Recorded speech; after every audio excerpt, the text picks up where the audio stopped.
Hey guys, IntoWeapons back with you again. This is not the type of video I enjoy doing. Unfortunately, I did come across some problems with my Smith&Wesson Bodyguard 380s, and as many of you know, I'm a huge Smith&Wesson fan, own many Smith&Wesson guns. All of them operate flawlessly. I did have some issues previously with my 1522P. Sent it into Smith&Wesson. They were awesome. They got it fixed. They sent it back to me. Haven't had any issues since. So, generally I have really good, reliable firearms that I purchase from Smith&Wesson. Unfortunately, both the Bodyguard 380s that I purchased are having issues.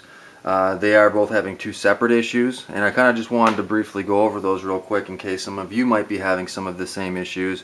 And I will be sending these back into Smith&Wesson, and I kind of just want to do a quick initial video, and I'll also do a follow-up, maybe portion of a video, or just maybe a follow-up into the description of this video as to how the customer service and the handling of the returns and repairs and getting it back to me handles and how it goes. So stay tuned for some additional updates on this, but initially I just want to kind of show you guys the issues I'm having with these guns.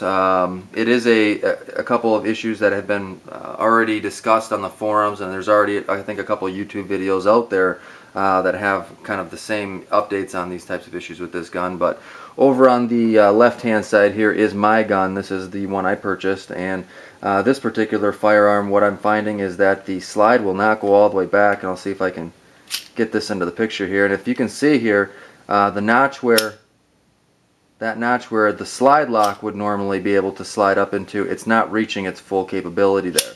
You also notice that I have the magazine inserted right now, so technically it should be locking open on that magazine, such as this one here.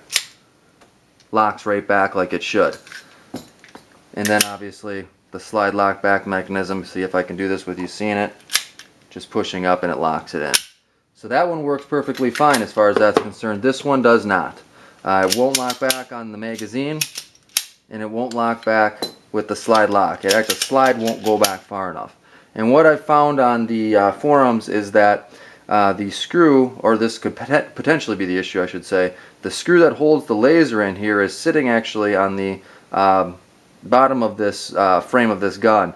And what happens is this screw is coming outwards, and it's unscrewing itself and not allowing the slide to move past where that screw would be. So it's kind of jamming it up that way, if you will. And so it won't allow it to go all the way back, won't allow it to lock, won't allow it to slide and release on that last round there. It won't chamber around. In fact, I've tried to put a couple dummy rounds in here. It just won't go through. It jams up right away. So makes the gun pretty much inoperable, especially since I'm not able to lock it back and then, disassemble this firearm. You need to be able to do that. So again, essentially makes this gun inoperable. And being this is my self-defense pistol, that's not something that I'm really happy about, unfortunately. So again, it's got a lifetime warranty on there. I'm hoping Smith&Wesson does good by it and takes care of me, but I'm certainly hoping that laser issue is not going to be a problem with me when I am carrying and maybe needed it in a life-threatening situation. So the other issue that we're having over here on this Bodyguard 380 is the laser.